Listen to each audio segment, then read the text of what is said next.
Забудьте все, що вам розповідали про історію Русі. Усе це масштабна підробка, зліплена в кабінетах Петербурга. Ви думаєте, ми вчили своє минуле за оригіналами повісті минулих літ, їх просто не існує в природі. Жодного оригінального стародавнього літопису не збереглося. Їх цілеспрямовано знищували, щоб підсунути нам переписані зручні для імперії копії. Це не просто переписування подій, це безпрецедентна державна спецоперація Катерини II з крадіжки нашого минулого. Сьогодні я буквально препарую цю імперську брехню. Ми пройдемося по тих самих, так би мовити, швах і документах, які їхня цензура не догледіла і забула підчистити. І я покажу вам справжнє ім'я нашої землі, яке вони намагалися назавжди випалити з нашої пам'яті. Підписуйтесь на канал Контури Історії, щоб не пропустити нові випуски. 4 грудня 1783 року. Петербург. Поки Європа дискутує про свободу, а в Америці затихають останні бої за незалежність, у Зимовому палаці підписується документ, який на 200 років позбавить нас пам'яті. Катерина II видає указ про створення комісії для складання записок про стародавню історію, переважно Росії. Це не було засідання якихось там певних любителів старовини. Це був ідеологічний спецназ. До складу комісії входять люди, чиї імена асоціюються з абсолютною лояльністю до корони. Шувалов, Безбородко, Воронцов. Не історики, а системні архітектори міфів. Чому саме тоді? Бо імперія розширювалася, вона ковтала, так би мовити, Крим, вона дотискала козацьку Україну. І їй буквально конче потрібно було історичне алібі.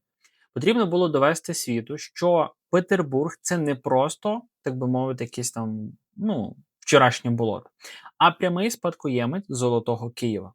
Проблема була буквально лише в одному. Факти говорили про зворотні. Русь і Московія були двома просто буквально різними планетами, які ніколи не перетиналися в якусь там одну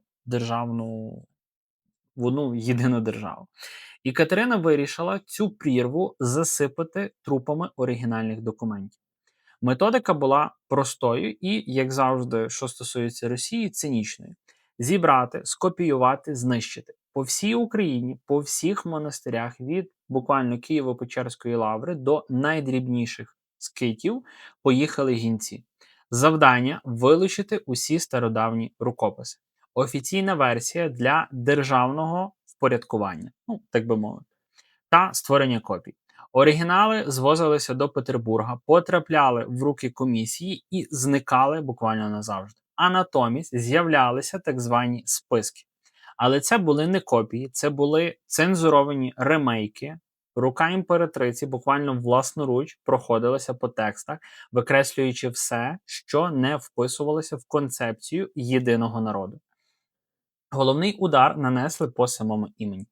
До 18 століття Русь – це конкретна територія, це Київщина, Чернігівщина, Переяславщина. Це земля, де живуть русини, предки сучасних українців. На північ від неї лежала Московія, земля Залісся, Мещері та Чуді. Катерина ж наказала здійснити лінгвістичний переворот. Силоміць натягнути назву Русь на московське болото. Всі літописи почали переписувати так, ніби князі з Києва тільки те й робили, що мріяли передати владу кудись туди на північ. Слово «Русь» зачищали, замінюючи його на «Росія». Це була спецоперація з крадіжки бренду. Уявіть, що хтось сьогодні вкрав би назву, для прикладу, Apple, переклеїв на старі калькулятори і почав переконувати весь світ, що Стів Джобс народився в Рязані. Оце саме те, що зробила Катерина. Щоб цей підлог виглядав солідно для Європи, до Петербурга запросили, так би мовити, важку артилерію німецьких вчених. Герард Міллер, Август Шлецер, Стрітер. Люди з європейськими іменами мали стати ширмою для фальсифікації, але стався один певний незручний конфуз. Німці виявилися занадто чесними. Шлецер, коли вперше побачив те, що комісія видавала за, так би мовити, стародавні джерела, просто остовпів. Він писав, що російська історія – це безладна мішанина, де бракує логіки і правди. Коли він почав копати глибше, він виявив, що Московія не має жодного відношення до спадщини Русі, що це абсолютно інше культурне та етнічне утворення. І отут в кадр входить Михайло Ломоносов. Сьогодні його малюють буквально як генія самородка, але в історії з літописами він виступив як головний ідеологічний інквізитор. Ломоносов влаштував німцям буквально справжнє пекло. Чому? Бо вони заважали творити міф, який був потрібен Катерині. Міллер написав дисертацію «Походження народу і імені російського», де на основі документів доводив скандинавське походження варягів і відсутність зв'язку між Києвом та Москвою в ранній період. Ломоносов у залі засідань академії кричав, що такі вчені буквально принижують честь російського народу. Дійшло до того, що Міллера позбавили зарплати, його працю конфіскували і заборонили до друку. Імперії не потрібна була істина, їй потрібна була просто звичайна зручна казка. Катерина II особисто курувала цей процес. Вона не просто читала звіти, вона сама писала історію. Вона вигадувала цілі родовідні ланцюги, дописувала в літописи неіснуючі промови князів, створювала ілюзію просто неперервності влади від Рюрика до неї, власне, самої. Це була перша в світі технологія діпфейку, тільки реалізована на папері. Вона розуміла, якщо люди повірять в спільне коріння, вони легше змиряться з, власне, їхніми кайданами. Комісія працювала десятиліттями. Тисячі сторінок тексту були переписані, тисячі оригіналів знищені. Саме тоді народилася та, власне, викривлена матриця історії, яку ми досі бачимо в підручниках по всьому світу. Коли ви чуєте про, так би мовити, колиску трьох братніх народів, знайте, цю колиску змайстрували в 1783 році Теслі Катерини II. Але навіть найретельніша зачистка залишає сліди. Вони поспішали, вони помилялися, вони залишали в текстах, так би мовити, артефакти, які сьогодні буквально кричать про підлог. І далі я покажу вам ці докази, свідчення тих, кого вони просто забули підкупити або вбити. Уявіть собі масштаб парадоксу. Величезна середньовічна держава, Русь, центр східноєвропейської торгівлі, культури, релігії. Держава, яка укладала договори з Візантією, чиї князівни ставали королевами Франції, Норвегії та Угорщини. Держава з неймовірно високим рівнем писемності, де навіть прості містяни писали один одному повідомлення на бересті. І від цієї грандіозної цивілізації не залишилося жодного оригінального літопису. Нуль. Зеро. Абсолютна порожнеча. Як таке взагалі можливо, буквально фізіологічно? Римляни залишили після себе тонни папірусів і пергаментів. Від стародавніх греків до нас дійшли оригінальні фрагменти, а тут ціла європейська наддержава ніби випарувалася, залишивши нам тільки пізні якісь там списки. Тобто копії зроблені через 500-600 років у кабінетах московських та петербурзьких цензорів. Відповідь проста і страшна. Це не збіг якихось там певних обставин. Просто так склалося, не повезло, як то кажеться.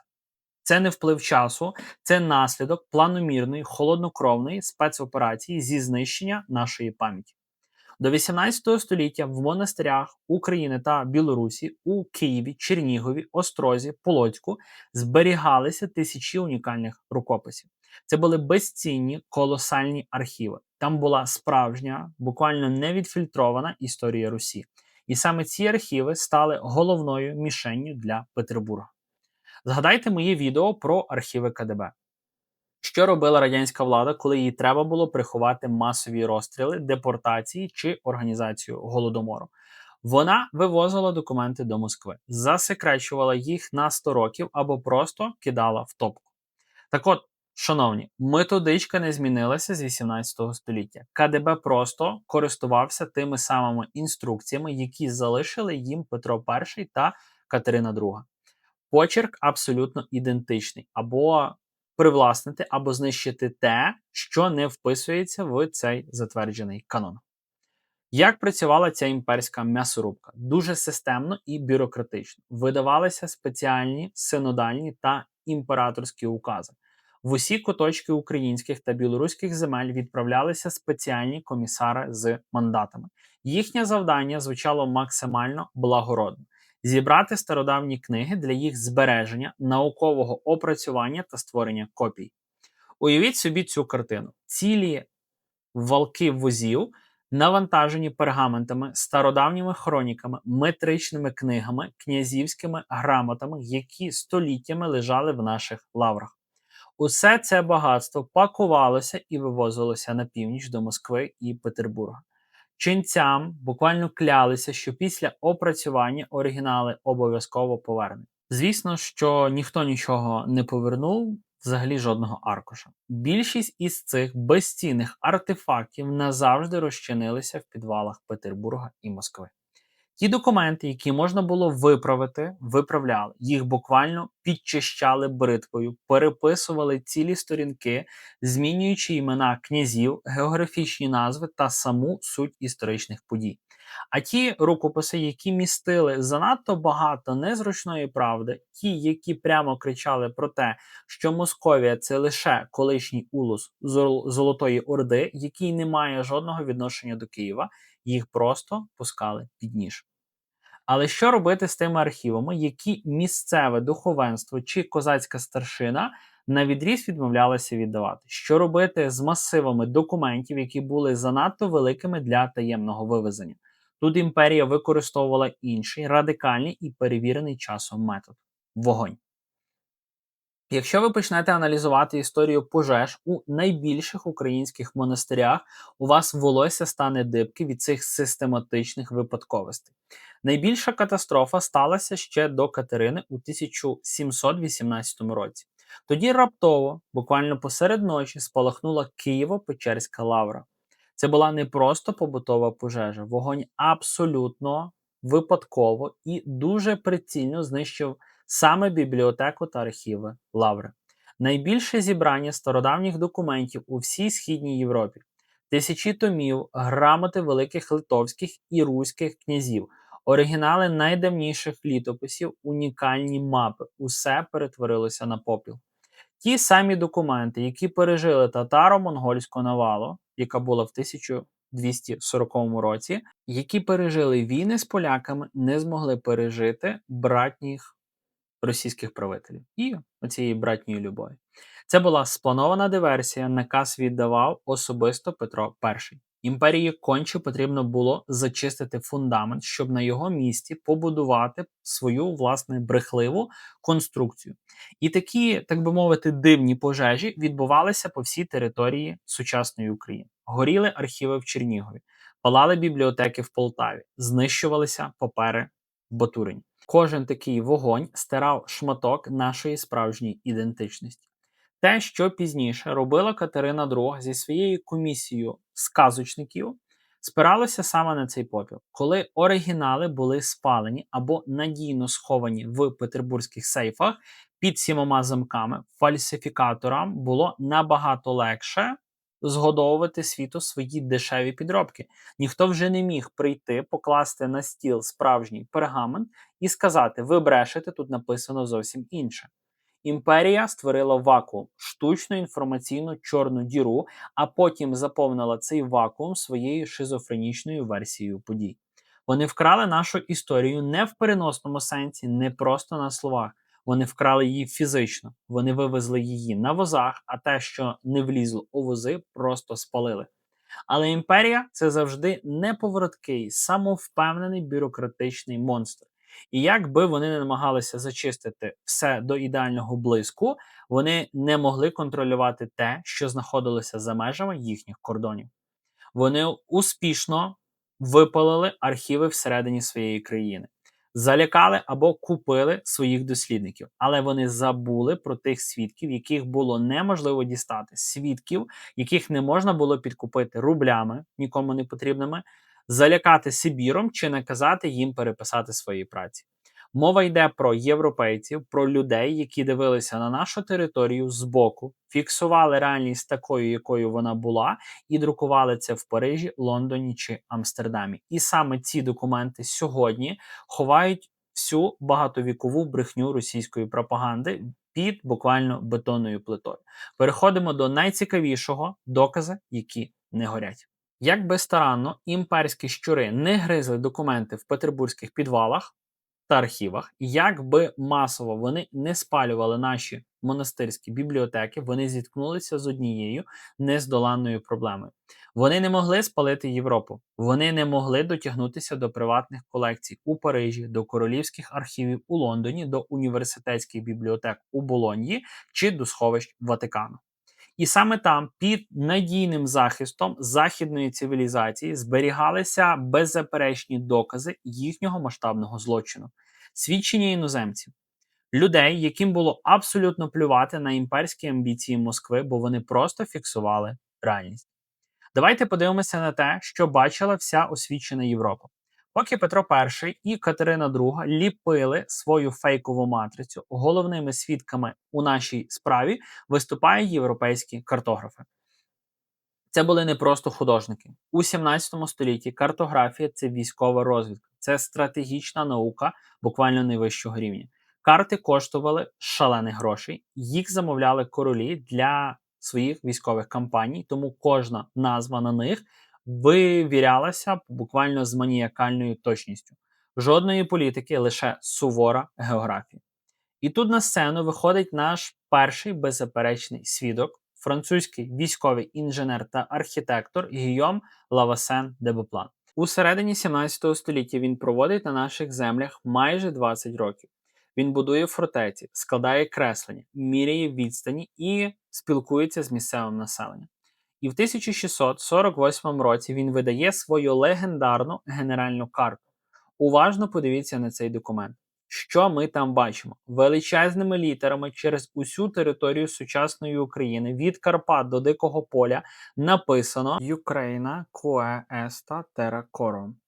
Україна – земля козаків. Не окраїна, не окраїна, не окраїна. Спеціально 3 рази повторюю, чогось там, не Малоросія, якась так само вигодана, власне, в цій Росії, не Південно-Західний край, а чіткий самостійний суб'єкт Україна.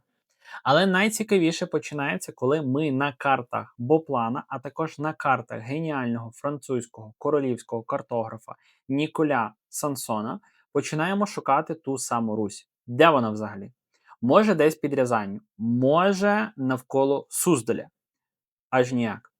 На європейських картах того часу назва Русь латиною Русія або Рутенія знаходиться виключно на території сучасної України. Зокрема, Західна Україна, Галичина чітко позначена як Русія Рубра, Червона Русь.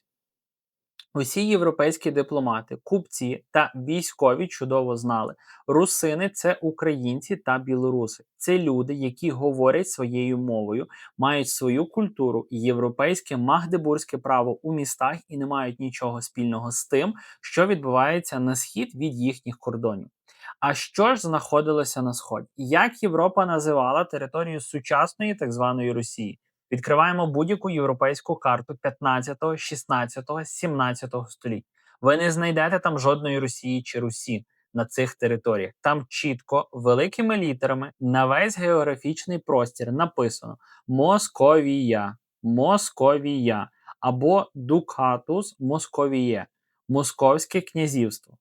Європейці ставилися до Московії як до абсолютно іншого світу. Це була держава з іншим етнічним складом, з деспотичною азійською формою правління, з абсолютно інакшою ментальністю. Візьміть знамениті записки про московицькі справи Зигмунда фон Гербенштейна, посла Священної Римської імперії, видані в 16 столітті. Він чітко і недвозначно розділяє Русь, яка знаходиться в складі Великого князівства Литовського, і Московію. Для європейців це були різні всесвіти. Московити – це московити, русини – це русини. Нікому в Європі навіть на думку не спадало об'єднувати їх як в один народ чи виводити їхню історію з одного якогось єдиного там спільного кореня.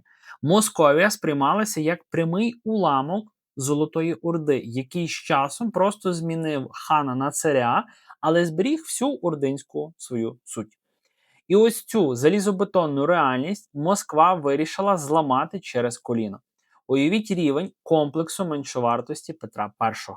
Він прорубує своє сумнівне, так би мовити, вікно в Європу, їздить туди, дивиться на їхні університети, архітектуру, історію і розуміє, Московію там ніхто не сприймає серйозно. Їх вважають дикунами, східними варварами без глибокого європейського коріння. Тобто їх не, власне кажучи, сприймають самому собі. Це, до речі, одна із тих речей, яку Росія тягне всю свою історію, вплоть до сьогоднішнього Путіна, сучасної Ерефії. Вони постійно борються за рівність з європейцями, як і, власне кажучи, сучасна Україна. Це у нас таких дві, на мою думку, головних болі спільних, що в нас, що в Росії, що ми дивимося туди, в Європу, на Захід, як на цього європейського пана, до якого ми тянемося, ми хочемо стати рівними з ними, але все не вдається нам стати рівними, і, можливо, і не потрібно конкретно за нас, за українців, ставати рівними Європі. Для чого? Краще нам мати свій якийсь певний шлях, вектор, хороші відносини, але нам потрібно своє українське, національне, націоналістичне будувати в рамках України, а не пробувати з одного якогось господаря міняти собі на якогось другого і так далі. Ну, це так, якщо брати сучасні якісь ескурси і власні думки. Що, власне, робить Петро? Замість того, щоб будувати власну свою якусь ідентичність, він вирішує банально вкрасти чужу європейську історію Києва. 22 жовтня 1721 року відбувається безпрецедентний, буквально за своїм цинізмом, юридичний акт. Петро І офіційно перейменовує Московське царство на Російську імперію, а московитів наказує відтепер називати росіянами. Просто вдумайтеся в цей абсурд. Держава на рівні офіційного указу краде назву сусіднього народу, щоб привласнити собі його тисячолітню історію. Це, якби сьогодні, не знаю, якась африканська країна офіційно перейменувала себе на Римську імперію і почала вимагати від усього світу визнати, що Колізей побудували їхні предки. Але найгучніший ляпас російській пропаганді дала сама Європа. І тут у мене виникає одне просте, але вбивче запитання.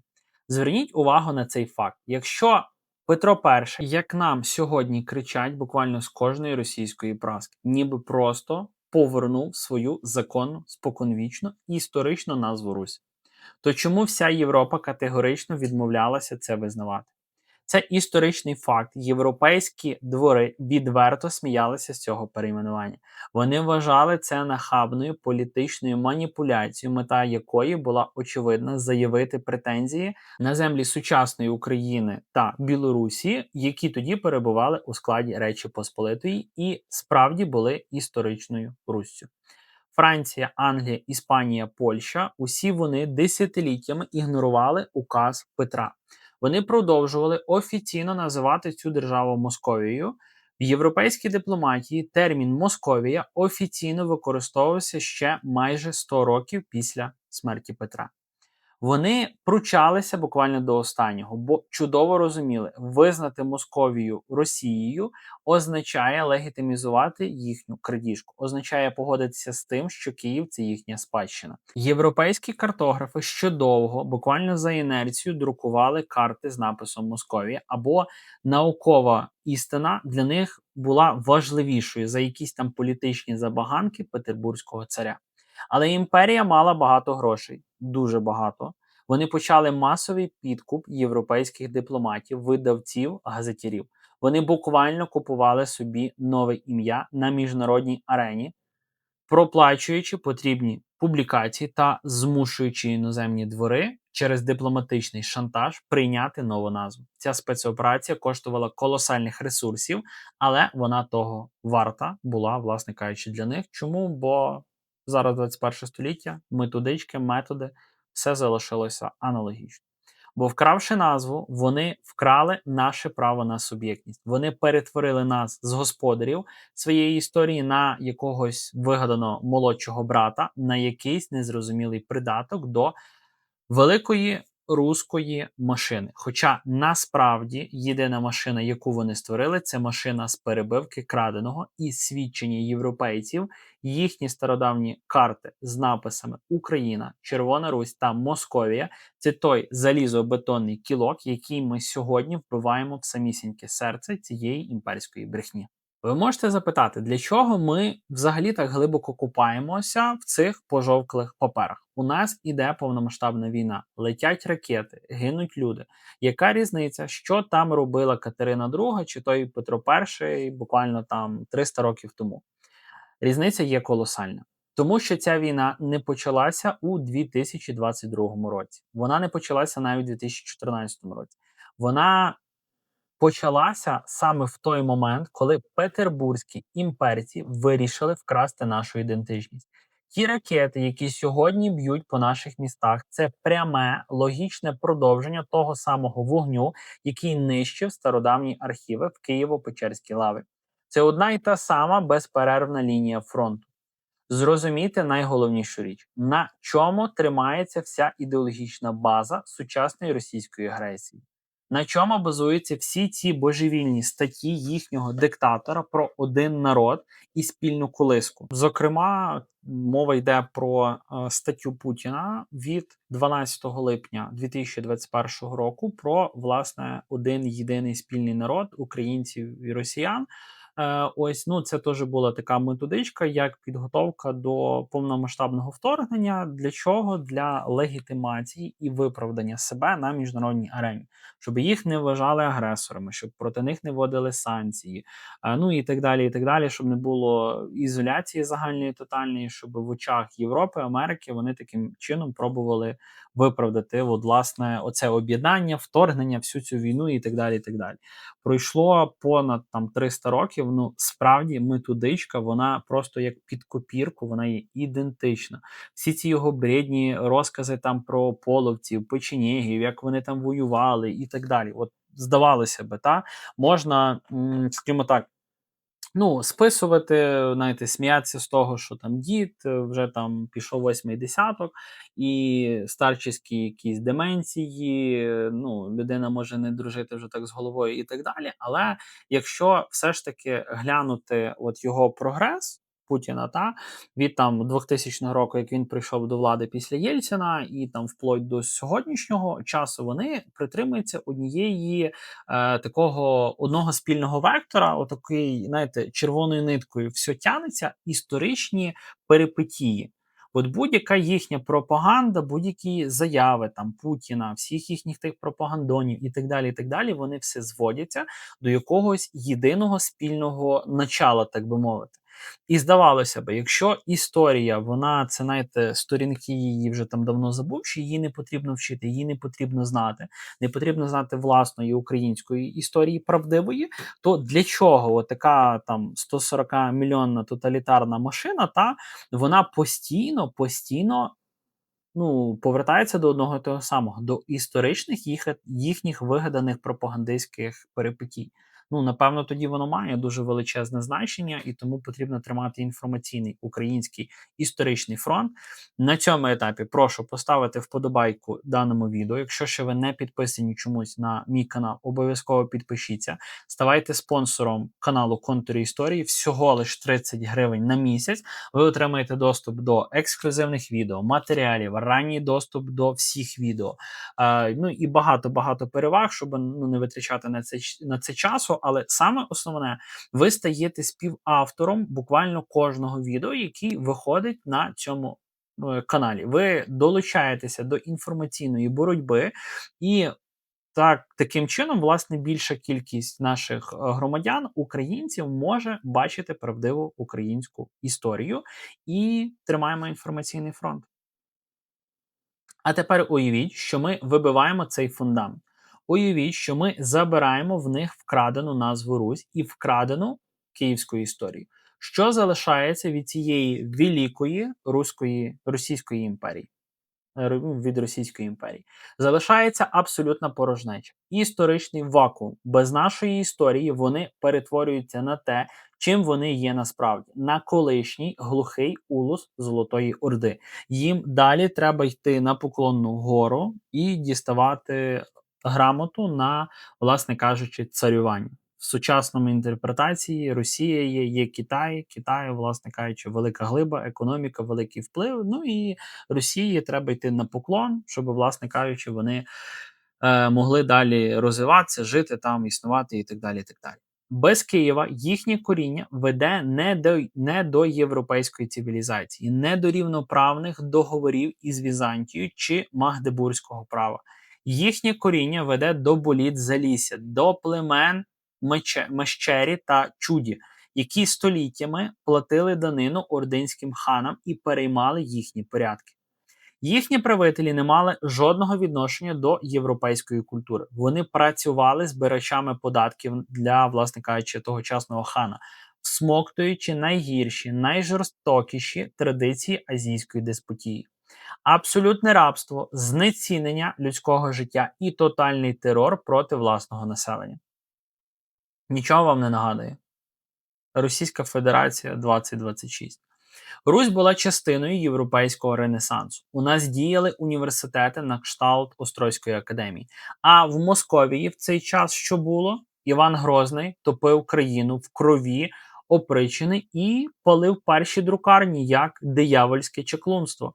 Перший наш друкар Іван Федоров. Він спочатку ж був на Росії, його звідти вигнали, його звинуватили там, не знаю, в відьомстві, чаклунстві і так далі.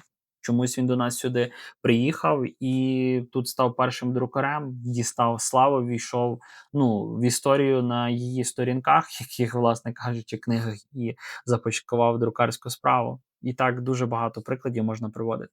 І коли ця ординська матриця зрослася і захотіла стати великою європейською імперією, їй конче знадобився благородний фасад. Їм потрібен був престижний родовід, і вони не продумали нічого кращого, ніж просто вкрасти його у нас.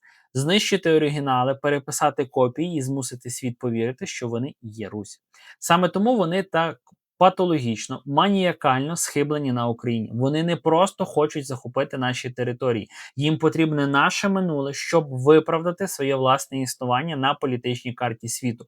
Без Києва Москва – це просто самозванець. Самозванець, який начепив на себе вкрадену корону і тепер панічно боїться, що справжній власник цієї корони виживе і розкаже всьому світу правду, бо якщо світ усвідомить цю правду, їхня імперська велич просто помножиться на абсолютний ноль. Беремо сучасну Ерефію. Для чого їй потрібні постійні війни? Україна, повномасштабне вторгнення, 2014 рік, окупація Криму і певної частини Донбасу. Перед тим Грузія, 2008 рік, Молдова, Білорусь сучасна, в Казахстані вони, в Вірменії присутні, в Сирії і так далі, і так далі. Постійні війни, Чечня, Ічкерія, дві війни, Афганістан. Тобто дуже багато всяких таких речей можна як приклад приводити. Чому? Будь-яка імперія – це було з Римською імперією. Поки Рим розширювався, поки нові території, нові колонії, вони до центру і до самої імперії приєднувались, до тих пір Римська імперія існувала. Тільки вони, скажімо так, зупинились, тільки вони перестали масштабуватися і розширятися, імперія поділилася навпіл, Західний Рим і Східний Візантія. Варвари захопили, власне, знищили Рим, і Візантійську імперію так само варвари, тобто турки, сельджуки і так далі, теж захопили Константинополь, знищили і так далі, і так далі. Саме тому сучасній російській імперії, сучасній РФ, їй потрібні постійні війни, їм постійні потрібні нові завоювання для того, щоб своєму власному народу, у цьому одічалому, власне кажучи, робити виправдання. Для чого вони, власне, як цілісна РФ тримаються. Якщо вони не будуть воювати, не будуть розширяти свої ісконно-руські землі, території збирати, то сучасна Чечня, не знаю, Сибір, ще якісь терени, вони будуть задумуватися, для чого їм центр в Москві, вони будуть піднімати, можливо, якісь не знаю, визвольні змагання. Та і власне ця Росія вона просто розпадеться на дуже багато удільних князівств маленьких. Але найстрашніше в цій історії те, що ми самі протягом багатьох поколінь підігрували цьому самозванцю. Ми потрапили в гігантську когнітивну пастку. Щоразу, коли ми називаємо нашого ворога росіянами або руськими, щоразу, коли ми кажемо слово Росія стосовно Московії, ми добровільно власними губами легітимізуємо крадіжку, яку здійснила Катерина II. Ми щодня, самі того не розуміючи, розписуємося під її фальшивими указами. Ми віддали їм своє ім'я, а натомість погодилися на принизливе Малоросія, а згодом на радянський наратив про молодшого брата. Як світ може зрозуміти нашу багатовікову боротьбу за незалежність, якщо ворог носить назву нашої власної стародавньої держави? Це ж є абсурд. Ми маємо здійснити тотальну ментальну деокупацію. Мені прийшла ідея, сподіваюся, що в коментарях ви її підтримаєте. Наскільки знаю, за повномасштабне вторгнення в нас був законопроект в Верховній Раді про перейменування сучасної Рефії в Московію для історичної термінології. Можливо, я сформую петицію на сайті, де відповідності формується петиція, де це потрібно. І якщо ви підтримаєте цю ідею, ставте плюсики в коментарях або пишіть, що ви за, і, можливо, нам вдасться назбирати 25 тисяч потрібних підписів голосів, і, можливо, ця історична, скажімо так, справедливість, вона почнеться саме з цього відео, і, можливо, таким чином ми колись прийдемо до того, що ми зможемо перейменувати Росію в її питому історичну назву Московія. Поки ми не повернемо собі своє законне історичне ім'я, ми будемо воювати на інформаційному полі ворога за його правилами. Русь – це не новини. Русь – це не вони. Русь – це ми. Це наша спадщина. Вона закладена в камінні Софії Київської. Вона прописана в наших стародавніх документах. Вона тече в нашій крові. А на сході і півночі від нас лежить Московія. І нам час повертати речі на свої місця, називати крадія крадієм, а самозванця самозванцем. Сьогодні ми розібрали лише одну частину цієї безпрецедентної крадіжки. Вони вкрали нашу назву і нашу історію, але був ще один стовп нашої ідентичності, який вони намагалися знищити з тією ж самою маніакальною жорстокістю і системністю. У наступному відео я розкажу і покажу на реальних документах, як саме вони століттями намагалися вкрасти і вбити нашу мову. Це буде пряме продовження нашого розслідування, і факти, які я там оприлюдню, розірвуть ще не один імперський шаблон.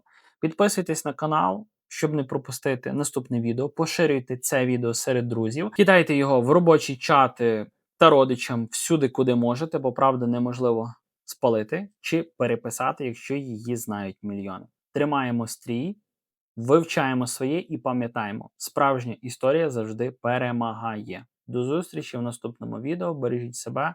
Слава Україні! Підписуйтесь на канал Контури історії, щоб не пропустити нові випуски.